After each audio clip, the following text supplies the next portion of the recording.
네, 우리 연일 묻은 날씨입니다. 그런데 또 시간이 흘러갑니다. 어제가 중복이었다네요. 이제 금세 또 말복이 오고 또 입추가 오고 또 그렇게 시원한 날이 올 줄 믿습니다. 더운 날씨에 또 휴가철을 맞이했는데 쉼은 하나님께서 우리에게 주시는 참 귀한 은혜입니다. 또 잘 계획하시고 어디를 가든지 있는 곳에서 우리 예배의 자리 꼭 지킬 수 있는 우리 모두 되기를 원합니다. 벌써 7월의 마지막 주입니다.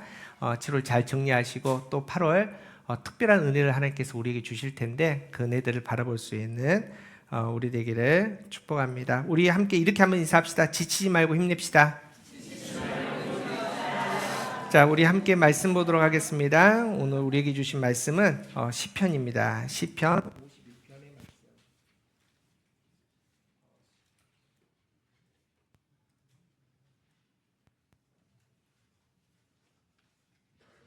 자, 시편 51편의 말씀 우리 저랑 한 절씩 교독하도록 하겠습니다. 우리 12절까지 우리 보도록 하겠습니다. 51편 제가 먼저 1절 읽습니다. 하나님이여 주의 인자를 따라 내게 은혜를 베푸시며 주의 많은 긍휼을 따라 내 죄악을 지워 주소서.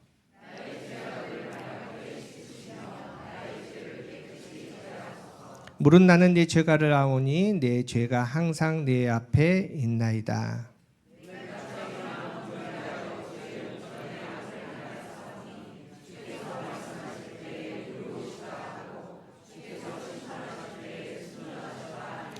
내가 죄악 중에서 출생하였으며 어머니가 죄 중에서 나를 잉태하였나이다.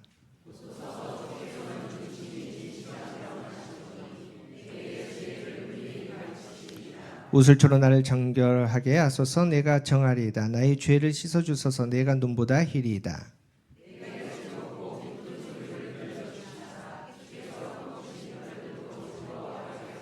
주의 얼굴을 내게 내 죄에서 돌이키시고 내 모든 죄악을 지워 주소서.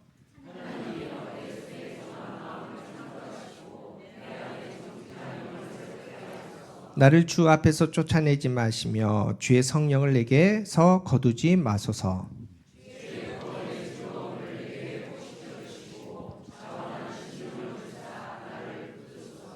이는 하나님의 말씀입니다. 오늘도 거룩하고 복된 성일입니다. 하나님의 은혜와 평강 가운데 승리하는 여러분 되기를 축복하고 그 은혜가 여러분의 삶의 가정에 또 일터에 가득하기를 간절히 바랍니다. 오늘 이제 회심의 설교 네 번째 시간입니다. 특별히 회심의 심장 첫 번째로 회개라는 제목으로 우리 함께 말씀 나누도록 하겠습니다. 여러분 이제 회심 설교하면서 제가 이제 자주 이런 질문을 하네요. 근데 이 질문 가운데 여러분 어떤 마음인지 모르겠습니다. 당신은 거듭나셨습니까? 당신은 회심하셨습니까? 여러분 이 질문들이 나에게 사실은 구체적으로 느낌이 와야 되고 또 우리가 명확하고 정확하게 이 질문에 대답을 해야 되는데 솔직히 쉽지 않으시죠? 계속 지금 회심에 대해서 말씀을 드리는데 약간 모호한 부분도 많으실 겁니다. 왜냐하면 이게 거듭남 회심이 신학적인 용어입니다. 추상적인 용어입니다.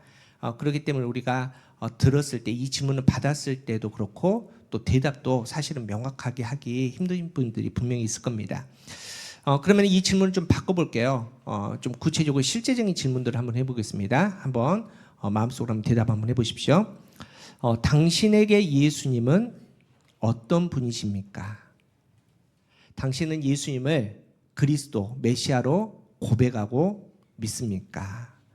우리가 그리스도로 고백한다는 것은 주님을 왕이시오, 주님이 제사장이시오, 주님은 선지자십니다 라는 이 고백으로 예수님을 고백하고 실제 우리의 삶에서 믿고 있습니까? 여러분 이 질문을 좀 쉽게 대답을 할 수 있겠죠? 근데 이 질문, 이 두 가지 질문에만 우리가 명확하게 믿음으로 고백할 수 있고 또 그렇게 살아갈 수 있다면은 여러분 이게 회심과 거듭남은 사건인데 이게 사실은 어떤 분은 굉장히 명확하게 강렬하게 오는 분도 있고 또 어떤 사람들은 정말 자연스럽게 넘어가신 분도 있습니다. 그럼에도 불구하고 최소한 이 두 질문에 내가 명확하게 믿음으로 고백하고 그렇게 살아가고 있다면 여러분은 분명히 거듭나셨고 또 분명히 회심한 줄 믿습니다. 여러분 사실은 우리가 이 거듭남과 회심 가운데 말씀 가운데 정확하게 서야 됩니다. 그리고 정확하게 그 말씀 가운데 우리가 살아가야 됩니다. 그리고 오늘은 이 회심에 대한 아주 기본적인 필수 요소 두 가지 중에 그 첫 번째를 좀 살펴보려고 합니다. 여러분 기억나시나요? 회심에 대한 필수 요소가 있는데 두 가지로 나타난다고 말씀드렸습니다. 뭐하고 뭐죠? 되게 여러분을 사랑합니다. 회심에는 우리가 거듭나는데 첫 번째 반응이 회심으로 나오는데 그 회심은 두 가지로 회개와 믿음으로 반응한다고 했습니다. 그래서 오늘 첫 번째로는 그 회개를 우리 생각해 보도록 하겠습니다. 여러분 그런데 이 회심이 사실은 우리 기독교의 이 복음의 내용상 아주 중심에 있습니다. 우리 복음의 증거자들이 사실은 여러 표현으로 복음을 전하는데 그거를 압축해서 한 단어로 말하면 회심입니다. 여러분 예수님께서 이 땅에 십자가에 지러 오셨고 우리를 구원하러 오셨는데 예수님께서 공생애를 시작하면서 일성 처음으로 선포하신 말씀이 이 회심의 내용입니다. 우리가 지난번에도 계속 말씀을 봤지만 마가복음 1장 15절을 한번 읽어봅시다. 자 시작. 이르시되 때가 찼고 하나님의 나라가 가까이 왔으니 회개하고 복음을 믿으라 하시더라. 앞서 얘기했지만 회개와 그 다음에 믿음 이 두 가지가 뭐라고요? 회심이라고요. 그래서 예수님께서 처음 공생애를 시작하면서 야 너희 뭐하라? 회심해라 라고 선포를 한 겁니다. 여러분 예수님께서 이 땅에 오시기 전에 또 예수님께서 주신 그 놀라운 은혜 가운데 많은 일들이 있었습니다. 또 예수님을 아는 사람들도 그 예수님을 믿음으로 말미암아 그 예수님을 경험할 말미암아 복음을 전하는데 그 복음의 내용이 다 회심이라는 겁니다. 우리가 잘 아는 사도 바울 보십시오. 사도 바울이 다메섹 도상에서 회심하고 그는 목숨을 걸고 평생 복음만을 전했는데 그 복음의 내용이 뭐였다고요? 회심이었다고요. 자, 사도행전 20장 21절 우리 세 번역으로 한번 읽어봅시다. 시작. 나는 유대 사람에게나 그리스 사람에게나 똑같이 회개하고 하나님께 돌아올 것과 우리 주 예수를 믿을 것을 엄숙히 증언하였습니다. 딱 두 가지 했답니다. 회개하고 하나님께 돌아와라. 주 예수를 믿으라. 회개와 믿음. 이게 뭐라고요? 회심하라 라고 증언했다라는 겁니다. 여러분 우리가 이제 이미 거듭남 회심에 대해서는 어느 정도 정리를 했습니다. 여러분 거듭남은 우리가 다시 태어난 건데 막연하게 다시 태어난 게 아닙니다. 요한복음에서 말하는 이 거듭남은 아노데인이라는 헬라어인데 그 뜻이 다시 새로이 또 처음부터 태어나는 건데 특별히 어디에서 태어나냐 그 방향이 있는데 위로부터 다시 태어났다는 겁니다. 영적으로 죽어버렸습니다. 그런데 다시 그리스도의 새 생명을 말미암아 우리가 잘 아는 예수 그리스도의 십자가의 보혈의 능력으로 말미암아 다시 살아나는 것을 거듭남이라고 말합니다. 그런데 거듭나기 위해서는 여러분의 노력이 필요 없습니다. 여러분의 공로가 필요 없습니다. 우리의 공로는 0%입니다. 하나님의 전적인 100% 하나님의 은혜로 말미암아 하나님의 섭리와 계획으로 말미암아 하나님의 주권으로 말미암아 우리를 다시 살린 사건이 바로 거듭남입니다. 여러분 그런데 거듭났습니다. 죽었던 사람이 다시 살아났습니다. 그러면은 숨을 쉬겠죠. 뭔가 움직이겠죠. 반응을 하겠죠. 죽었던 우리가 거듭남을 통해서 다시 살아났을 때 그 처음 반응을 뭐라고 말한다? 그거를 회심이라고 말합니다. 근데 회심이 뭘로 나타난다? 두 가지 회개와 믿음으로 나타난다는 겁니다. 여러분 그래서 신학자 헤르만 바빙크는 이렇게 얘기합니다. 회개와 믿음은 성령께서 주입하신 새 생명이 의식적인 삶 속에서 발현되는 첫 번째 맥박이다. 그러니까 죽었던 사람이 다시 거듭나서 새 생명 오면 심장이 쿵 하고 뛸 거 아닙니까? 그 첫 번째 쿵 하고 뛰었던 그것이 회심이다. 그게 회개와 믿음으로 나타난다는 겁니다. 여러분 개혁주의 신학자들은 이걸 참 재밌게 표현을 했는데 이 회개와 믿음을 영적인 호흡으로 표현을 했습니다. 여러분 우리가 호흡을 하는데 한숨으로 호흡하지 않습니다. 우리도 모르는 사이에 두 숨으로 호흡을 합니다. 어떤 숨인가요? 들숨과 날숨으로 우리는 호흡합니다. 그래서 굉장히 재미있는 표현을 했습니다. 어떻게 했냐면은 회심이 회개와 믿음인데 그 첫 번째 호흡을 어떻게 하느냐? 회개라는 내 죄들을 토해내는 이 날숨과 그리스도의 은혜를 받아들이는 믿음이라는 들숨으로 우리가 첫 호흡을 한다라고 표현했습니다. 너무나 좋은 표현 같습니다. 여러분 특별히 오늘은 이 두 가지 중에서 시편 51편의 말씀을 통해서 첫 번째 날숨인 회개를 살펴보도록 하겠습니다. 그리고 이 호흡이 잘 되면서 내 영적인 심장이 잘 뛰고 있는지 오늘 말씀 가운데 확인할 수 있는 여러분 되기를 간절히 바랍니다. 여러분 우리가 회개를 말하는데 회개가 정말 성경에서 중요할까요? 우리 복음의 내용에서 정말 중요할까요? 여러분 중요합니다. 얼마나 중요할까요? 많이 중요합니다. 여러분 성경에 아주 중요한 핵심적인 주제가 바로 회개입니다. 여러분 회개 없이는 회심이 있을 수가 없습니다. 또 회개 없이는 구원이 있을 수가 없습니다. 사도행전 2장에 봤더니 우리가 세례를 받는데도 그냥 세례를 받는 게 아니라 이 회개를 통해서 세례를 받는다고 말합니다. 회개해야 우리가 믿을 수 있다는 겁니다. 여러분 앞서 얘기했지만 예수님께서 이 땅에 성육신 하면서 각 복음서마다 약간 표현이 다릅니다. 근데 마태복음은 이렇게 얘기를 합니다. 예수님께서 가장 먼저 이 땅에 선포하신 말씀 마태복음 4장 17절입니다. 자, 우리 함께 읽어봅시다. 시작. 이때부터 예수께서 비로소 전파하여 이르시되 회개하라 천국이 가까이 왔느니라 하시더라. 가장 먼저 예수께서 선포하신 것은 회개하라라는 그 선포입니다. 여러분 예수님 오시기 전에 한 사람이 광야에서 소리를 외치며 예수님 오시는 길을 예비했습니다. 그 사람이 세례 요한입니다. 세례 요한이 광야에서 그렇게 들사람으로 살면서 외쳤던 메시지는 사실은 하나입니다. 여러분 마태복음 3장 2절입니다. 시작. 회개하라 천국이 가까웠느니라 하시니라. 여러분 예수님께서 제자들을 택하시고 훈련시키고 이제 실습을 보냅니다. 짝지어서 전도들을 파송하십니다. 그런데 전도들을 파송하면서 예수님께서 야 너희 길목마다 또 사람들이 가서 전하라는 메시지를 주셨을 거 아닙니까? 너희 전도대 나가서 뭘 외쳐라 라고 말씀하셨냐면은 마가복음 6장 12절입니다. 시작. 제자들이 나가서 회개하라 전파하고. 자, 회개를 전파하게 하셨습니다. 여러분 회개하면 놀라운 일이 생깁니다. 평생 죄인으로 살았습니다. 착한 일 안 했습니다. 죽을 죄를 지었습니다. 그래서 십자가에 달려 죽습니다. 그런데 하나님의 은혜로 말미암아 예수님의 물론 이제 좌쪽인지 우쪽인지 정확하지 않지만 우리가 보통 우편이라고 말하지 않습니까?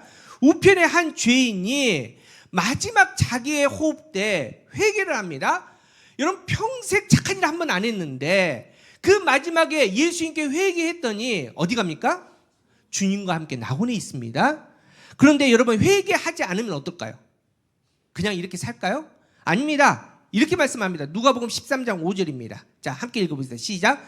너에게 이르노니 아니라 너희도 만일 회개하지 아니하면 다 이와 같이 망하리라. 여러분 한번 자신 있게 회개하지 말아 보십시오. 어떻게 됩니까? 망하게 됩니다. 여러분 회개가 이렇게 중요합니다. 그렇다면은 왜 이 회개가 회심의 심장이 됩니까? 그리고 회심의 심장이 된다는 의미는 과연 뭔지 오늘 말씀 가운데 한번 생각해 봅시다. 첫 번째로 회심의 심장인 이 회개의 그 의미는 다시 하나님께 돌아가는 길이 된다는 겁니다. 여러분 오늘 시편 51편은 아주 특별한 시입니다. 성경책에 표제어가 붙어 있습니다. 제목이 붙어 있는데 이렇게 되어 있습니다. 다윗의 시, 다윗이 밧세바와 동침한 후 선지자 나단이 그에게 왔을 때. 여러분 다윗 엄청난 사람입니다. 왕 중에 왕이 아닙니까? 능력이 대단합니다. 용사 중에 용사입니다. 여러분 이게 큰 사람이다 보니까 죄도 크게 짓습니다. 여러분 보십시오. 남의 아내를 탐하여 임신시키지 않습니까? 그 일을 덮으려고 자기의 충신인 밧세바의 남편인 우리아를 죽입니다. 살인자가 됩니다. 여러분 이게 그냥 단순히 죄를 지었다가 아니라 하나님께서 이스라엘 백성들에게 10가지 아주 명확한 계명을 주십니다. 이거는 절대 지켜라. 그런데 이 10가지 중에서 몇 개나 어겼냐면은 제6계명 살인하지 말라 어기지 않았습니까? 우리아를 죽였습니다. 제7계명 간음하지 말라 밧세바에게 간음했습니다. 제9계명 내 이웃의 아내를 탐하지 말라. 무려 10계명 중에 30%를 어겼습니다. 여러분 이렇게 흉악한 죄를 지은 다윗이 시편 51편에서 하나님께 회개합니다. 하나님께 눈물로 고백합니다. 그런데 이 다윗의 이 회개의 내용이 좀 이상합니다. 오늘 본문 4절 한번 읽어봅시다. 4절을 우리 세 번역으로 한번 읽어봅시다. 시작. 주님께만, 오직 주님께만 나는 죄를 지었습니다. 주님의 눈앞에서 내가 악한 짓을 저질렀으니 주님의 판결은 옳으시며 주님의 심판은 정당합니다. 여러분 좀 이상하지 않습니까? 뭐가 이상한 겁니까? 지금 누구한테 죄를 지었습니까? 어떤 의미에서는 우리한테 가장 큰 죄를 지었습니다. 우리아의 아내를 범했지 않습니까? 우리아의 생명을 빼앗았습니다. 사람에게 사실은 죄를 지었습니다. 그런데 다윗이 뻔뻔하게도 나는 바세바도 모르겠고 우리아도 모르겠고 누구에게만?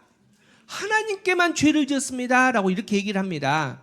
여러분 우리가 생각할 때 이해가 안 되지만은 어떤 의미에서는 다윗은 이 회개에 대한 정확한 핵심을 알았던 사람입니다. 여러분 회개가 뭡니까? 회개는 어떤 문제를 해결하는 건데 어떤 문제? 죄의 문제를 해결하는 게 바로 회개입니다. 여러분 어차피 교육은 반복이니까 제가 다시 한번 합니다. 여러분 죄의 개념을 우리는 잘못 알고 있습니다. 여러분 우리는 죄 하면은 어떻게 생각하냐? 자, 국어 사전에 이렇게 나와 있습니다. 죄는 양심이나 도리에 벗어난 행위, 잘못이나 허물로 인해 벌을 받을 만한 일. 요즘 막 이렇게 막 특검이나 해가지고 막 재판 많이 있지 않습니까? 그러면은 뭐 재판장에서 야, 너 뭐 어떤 죄를 지어서 뭐 징역 5년, 뭐 7년, 뭐 10년, 20년 이게 때리지 않습니까? 벌을 받습니다. 그래서 우리는 그 행위를 죄라고 생각합니다.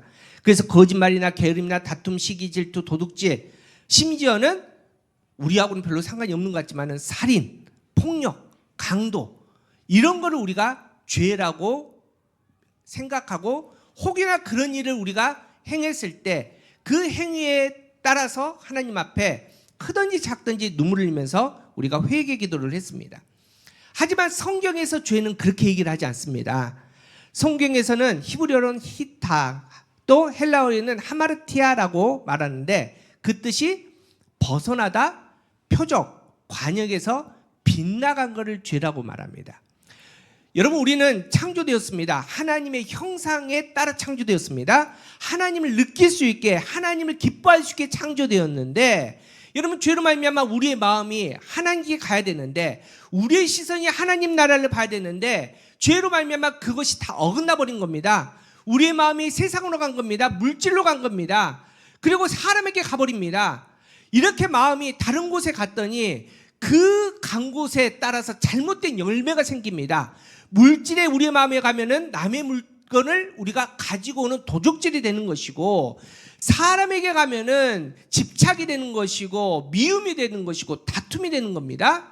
여러분 다시 말해서 죄는 우리의 마음이 하나님 이외에 가버린 그 근본적인 게 죄고 지금까지 우리가 그토록 회개했던 것들은 실질적으로는 죄가 아니라 죄의 열매였다라는 겁니다. 우리 상승 여러분, 그래서 우리가 지금까지 회개기도를 그렇게 많이 했음에도 불구하고 돌아서면 제자리 다람쥐 쳇바퀴 돌듯이 맨날 똑같은 일이 반복되는 이유는 실제로 죄를 회개하지 못하고 죄의 열매만 붙들고 있었기 때문입니다. 여러분 다윗도 바세바 우리한테 안 미안했을까요? 얼마나 영적인 사람인데요. 여러분 그래서 시편 6편에 보면은 다윗이 그 일로만 매번 웁니다. 근데 얼마나 많이 울었냐면은 이렇게 표현합니다. 침상을 눈물로 띄웠답니다. 여러분 이게 말이 됩니까? 너무 많이 울어가지고 자고 있는데 침대가 떴다는 거 아닙니까? 그 정도로 마음이 많이 아팠던 사람인데 시편 51편에서는 죄에 대한 정확한 개념을 알기에 회개의 정확한 의미를 알기에 하나님 내가 밧세바가 아니라 우리아가 아니라 오직 하나님께만 범죄했다라고 하나님께만 범죄했기 때문에 하나님 나를 용서해달라고 그렇게 하나님께 나갔다는 겁니다. 다시 말해서 회개는 내가 과거에 졌던 뭔가 아쉽고 창피한 일들을 많이 하는 게 회개가 아닙니다. 회개는 돌이키는데 바로 하나님께 나아가는 문이 됩니다. 다시 하나님께 나가는 길이 되는 겁니다. 그렇게 하나님께 우리의 마음을 온전히 내어드리고 하나님을 온전히 만나고 우리의 소망을 온전히 다시 하나님께 내어드리는 그 귀한 출발점이 그 길이 회개인 줄 믿으시기 바랍니다. 여러분, 우리가 어떤 의미에서는 저와 여러분은 회개 전문가들 아닙니까? 회개를 너무 많이 했지 않습니까? 왜? 죄를 너무 많이 지었으니까 매번 회개합니다. 여러분, 그렇게 많이 회개했지만은 앞서 얘기했지만 우리가 돌이키지 못하고 제자리에 있는 이유는 회개에 대한 기본적인 의미를 깨닫지 못한 겁니다. 그래서 여러분, 회개의 단어는 히브리어로 슈브라는 단어를 쓰는데 그 뜻이 돌이키다는 겁니다. 돌아가다는 겁니다. 돌아오다는 겁니다. 내 마음이 하나님께 비껴서 세상으로 간 그 마음을 다시 돌이키는 게 회개입니다. 내 발걸음이 세상으로 가버렸습니다. 사람에게 가버렸습니다. 그 마음을 다시 하나님께 돌아오게 하는 것이 바로 회개입니다.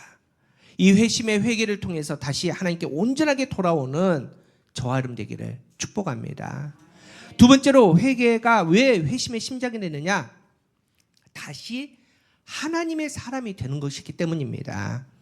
여러분, 앞서 회개는 돌이키는 겁니다. 돌아오는 겁니다. 그런데 이 회개라는 이 문자적인 뜻이 참 재밌습니다. 회개는 히브리어에 쉰과 베트라는 단어로 되어 있는데, 쉰은 무너뜨리다, 베트는 집입니다. 그래서 회개의 1차적인 뜻은 뭐냐면은 집을 무너뜨리다가 회개입니다. 여러분, 다시 말해서 회개는 적당하게 고쳐서 다시 들어간 게 회개가 아닙니다. 완전히 무너뜨리고 그곳에 가지 않고 새로운 집을 짓는 게 회개라는 겁니다. 그래서 조셉 얼리언 목사님도 회개를 이렇게 설명합니다. 회개는 낡은 건물을 뜯어 고치는 것이 아니라 전부 허물고 새로운 건물을 세우는 것이다. 회개는 새로운 세상에서 살아갈 새로운 사람을 만들어내며 사람의 마음과 몸과 삶 전체의 행동을 변화시킨다는 겁니다. 여러분, 예수님도 다른 표현이지만은 이렇게 말씀하십니다. 누가복음 9장 23절입니다. 우리 함께 읽어봅시다. 누가복음 9장 23절 시작. 또 무리에게 이르시되 아무든지 나를 따라오려거든 자기를 부인하고 날마다 제 십자가를 지고 나를 따를 것이다. 여러분, 예수님을 따라가는 사람은, 죄인은 예수님을 따라갈 수 없습니다. 왜냐하면 선하신 주님과 죄인은 여러분 같이 가지 못합니다. 그러면 우리가 의인이 되어서 주님을 따라가야 되는데, 의인이 되려면 죄의 문제를 해결해야 되지 않습니까? 그래서 예수님께서 말씀하신 것은 너를 부인해라, 그리고 십자가를 지고 나를 따라와, 그래야지 나와 함께 할 수 있다고 말합니다. 그럼 십자가가 뭐냐? 여러분, 십자가는 뭡니까? 시어머니가 십자가입니까? 저 지긋지긋한 남편이 십자가입니까?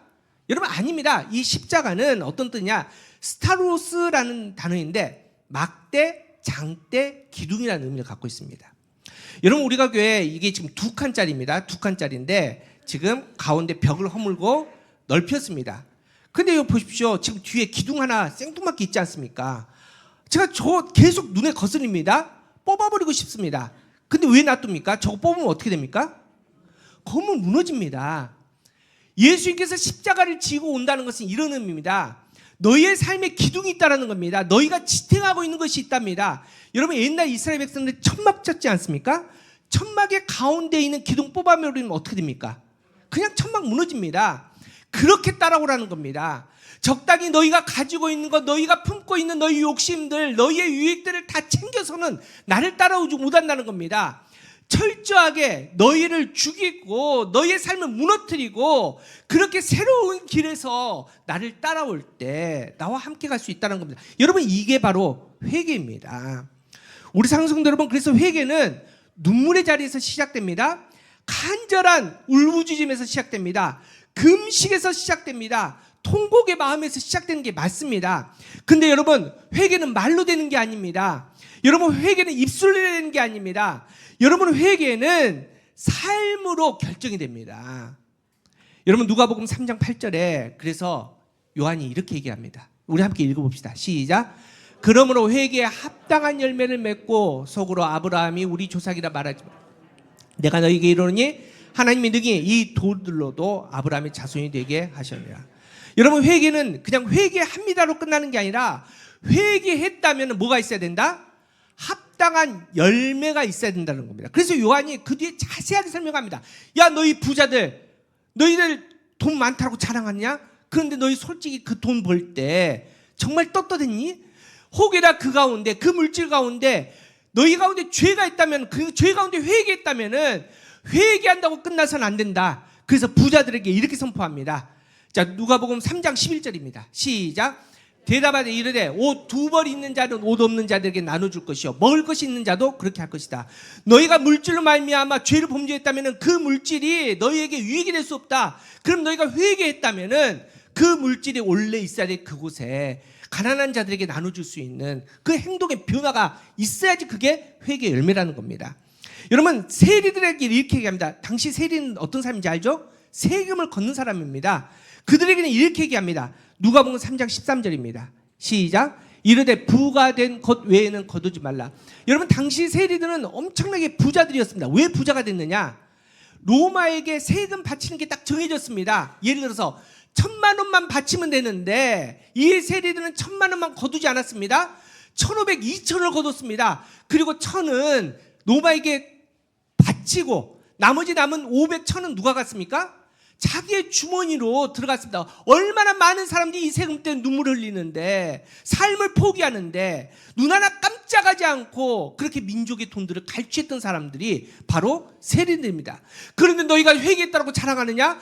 회개했다면은 너의 삶이 회개에 합당한 열매로 변해야 된다는 겁니다. 너희가 지금까지 했던 그 죄자리에서 떠나라는 겁니다. 이제는 정확하게 부가 된 것만 거두고 너희 직장을 다 버리란 이 얘기가 아니라 너희 있는 삶 가운데서 정직하게 말씀대로 하나님 앞에서 부끄럽지 않게 그렇게 합당하게 사는 세계의 열매로 살아가라고 말합니다. 여러분, 이걸 잘했던 사람, 이 세리 중에 잘했던 사람이 삭개오 아닙니까? 삭개오가 뽕나무에서 예수님을 만납니다. 예수님 만난 통에 회심합니다. 그리고 회개하지 않습니까? 주님, 나 죄송합니다. 나 정말 죄를 지었습니다. 용서해 주십시오. 이렇게 끝나지 않았습니다. 삭개오가 어떻게 얘기를 합니까? 누가복음 19장 8절 보십시오. 시작. 삭개오가 서서 주께 여짜오되 주여 보시옵소서, 내 소유의 절반을 가난한 자에게 주겠사오며 만일 누구의 것을 속여 빼앗은 이 있으면 내 갑절이나 갚겠나이다. 여러분, 삭개오는 그 인생에 물질 하나로 살았던 사람인데 예수님을 만나고 나서 그 물질로 말미암아 내가 지었던 그 죄들이 발견되고 나서 그냥 있었던 게 아니라 그 물질로 철저하게 다 갚습니다. 다 나눠주고 혹시나 내가 빼앗은 게 있으면 내 갑질이나 다. 여러분, 삭개오 이렇게 주면은 아마 남은 거 하나도 없었을 겁니다. 그럼에도 불구하고 그게 합당한 회개의 열매니까 그렇게 믿음으로 나갔다는 겁니다. 우리 상승 여러분, 이게 회개입니다. 여러분, 앞서 얘기했지만 우리 얼마나 그동안 회개 많이 했습니까? 그런데 여러분, 회개한 다음에 변화되었습니까? 아니지 않습니까? 이 변화되는 온전한 삶, 다시 하나님의 거룩한 아들됨 딸의 형상이 회복되어서 주님 앞에 부끄럽는 그 삶의 자리에서 그 삶의 열매를 하나님께 드릴 수 있는 그 모습이 될 때, 여러분, 그 모습을 우리는 회심에 합당한 회개라고 말합니다. 그 회개로 살아갈 수 있는 여러분 되기를 간절히 바랍니다. 그래서 오늘 다윗이 이렇게 고백합니다. 오늘 보면 10절 한번 읽어보십시오. 10절 시작. 하나님이여 내 속에 정한 마음을 창조하시고 내 안에 정직한 영을. 여러분, 다윗이 큰 죄를 범했으나 다윗은 정말 위대한 영적인 사람입니다.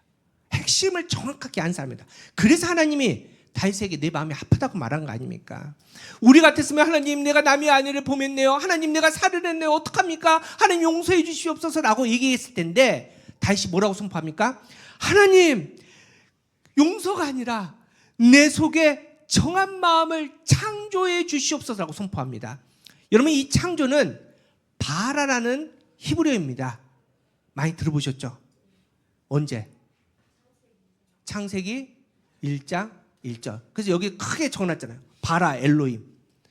태초에 하나님께서 천지를 창조하시다, 이 창조라는 단어와 지금 회개 자리에서 하나님 내 마음을 정하게 해주시고 내 마음을 새롭게 창조해달라는 이 회개, 이 창조가 똑같은 단어입니다.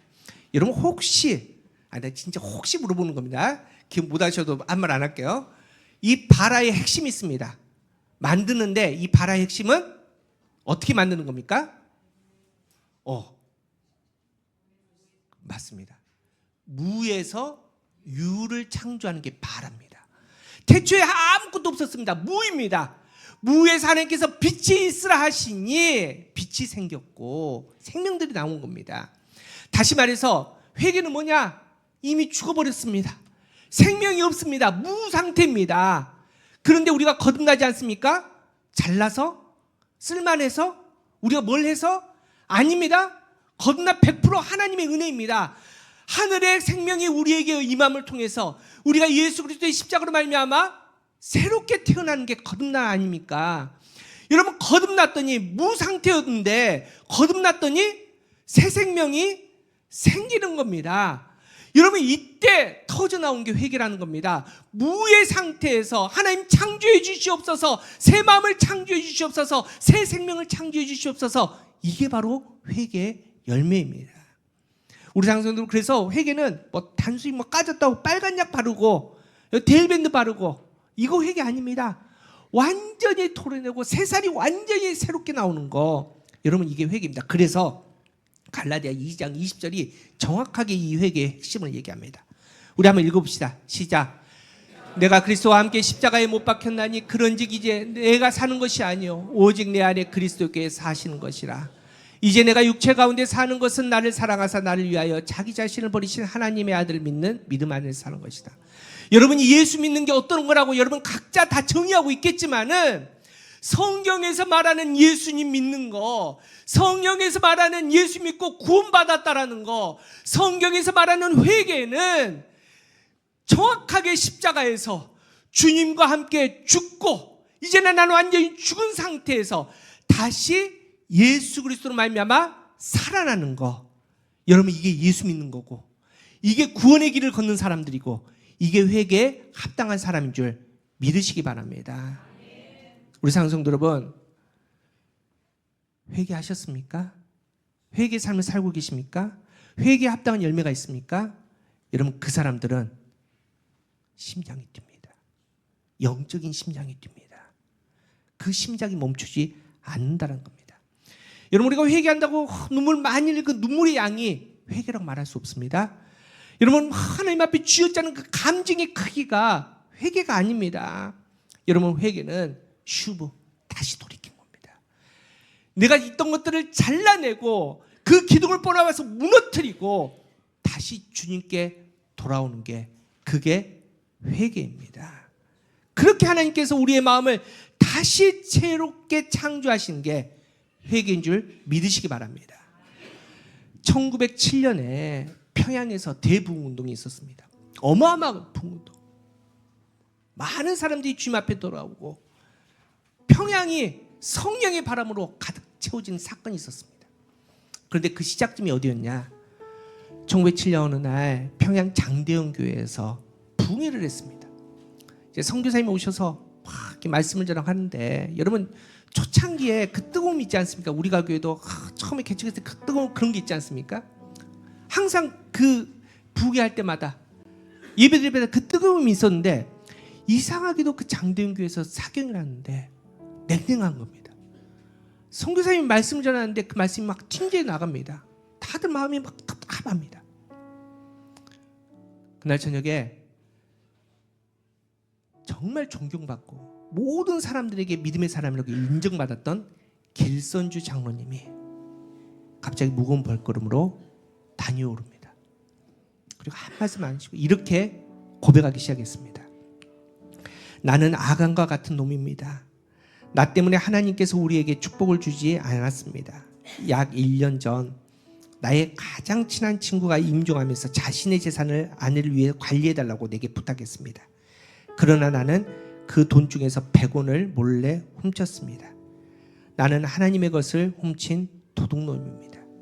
내일 아침 그 돈을 즉시 친구의 부인에게 돌려주겠습니다. 라는 회개를 하셨습니다. 여러분, 이게 쉬운 일 같습니까?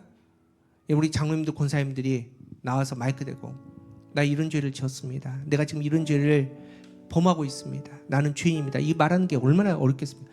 뭐 장로님, 권사님뿐만 아니라 여러분들 자신 있습니까? 그런데 기순 장로님이 그 고백을 하자 성도들이 그 고백을 듣고 충격을 받았는데, 그 충격으로 말미암아 회개의 문이 터진 겁니다.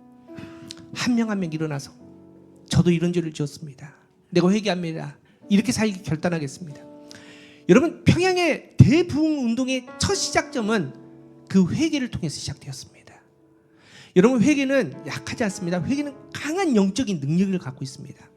여러분, 여러분이 지금 사는 삶 가운데 혹여나 답답한 영적인 벽과 같은 것들을 느끼고 계신 분 있습니까? 암흑같이 길을 못 찾고 헤매고 있는 분 계십니까? 여러분, 회개를 통해서 문이 열립니다. 회개를 통해서 길이 열립니다. 여러분, 회개는 그만큼 능력이 있다는 겁니다. 우리 성도 여러분, 회개는 구약에 보면은 옷을 찢는답니다. 죄를 뒤집어 쓴답니다. 그만큼 수치요, 고통스러운 게 회개입니다. 그런데 오늘 시편 51편에 굉장히 다윗이 재밌게 회개를 하나님 앞에 선포를 하는데 어떻게 하냐? 여러분 같았으면 죄를 지었습니다. 그냥 죄도 아니지 않습니까? 살인이요, 간음을 했는데 이 죄 가운데 하나님 앞에 나가서 여러분 어떻게 표현하시겠어요? 하나님, 나 너무 큰 죄를 지었는데 하나님 용서해 주세요, 이럴 거 아닙니까? 그런데 다윗이 어느 성경을 보니까 간청이 아닙니다. 하나님, 내 죄를 용서해 주십시오, 간청이 아니라 오늘에는 명령형으로 나옵니다. 하나님, 용서해 주셔야 합니다, 하십시오, 간청을 합니다. 여러분, 충격 아닙니까? 어떻게 이렇게 뻔뻔할 수 있습니까? 근데 그 뻔뻔함이 아닙니다. 다윗은 알았습니다. 어차피 죄 가운데 있으면 죽는다. 하나님 앞에 내가 명령했다고 해서 분명히 벌받을 수 있지만은 하나님이 용서해 주지 않으시면, 하나님이 내 발걸음을 돌이켜 주지 않으면 나는 소망이 없기에 다윗은 지금 목숨 걸고 하나님께 외치는 겁니다. 하나님, 용서해 주시고, 명령하며 선포하는 겁니다. 우리 상승도 여러분, 우린 죄 앞에 서야 됩니다. 저를 포함해서 이 자리에 그 누구도 죄 가운데 자신하실 분은 없다는 걸 믿습니다. 우린 분명히 죄 가운데 연약함이 있습니다. 그 죄가 이제는 너무나 단단해져서 느껴지지 않은 분도 혹여나 있을 수 있겠지만은, 느껴지신 분들은 발마다 눈물을 흘릴 수밖에 없지 않습니까? 그래서 여러분, 다시 우리는 가슴을 치며 애통하셔야 됩니다. 그런데 그 애통함으로 끝나시면 안 됩니다. 여러분, 삶을 돌이키십시오. 여러분, 어떤 기둥을 치고 그 기둥을 의지하고 살든지 그 기둥을 무너뜨리고 주님을 따라가셔야 됩니다. 주님께 솔직하게 고백하셔야 됩니다. 그리고 고백으로 끝나는 게 아닙니다. 삶에 합당한 열매로 나가십시오. 여러분, 우리가 이 교회 안에서도 그게 안 되지 않습니까? 나랑 좀 다르다고, 내 기준이 부족하다라고 이미 잘라버리고 이미 지워버리고, 여러분, 그 예수 믿는 삶 절대 아닙니다. 회개에 합당한 삶 절대 아닙니다. 회심했다면 여러분, 진짜 회개의 그 자리를 통과해서 주님의 나라를 향해서 주님께 우리의 마음을 온전히 드릴 수 있는 저와 여러분 되기를 축복합니다. 그 믿음 가운데 우리가 나아가는데, 여러분, 오늘 다윗의 고백 시편 51편 10절을 우리가 다시 한번 고백하면서 우리 말씀을 마무리하겠습니다. 우리 시편 51편 10절 우리 천천히 한 목소리 읽겠습니다. 하나님이여, 내 속에 정한 마음을 창조하시고 내 안에 정직한 영을 새롭게 하소서. 이 은혜가 이번 한 주간 여러분의 삶에, 가정의 일터에 충만하기를 축복합니다.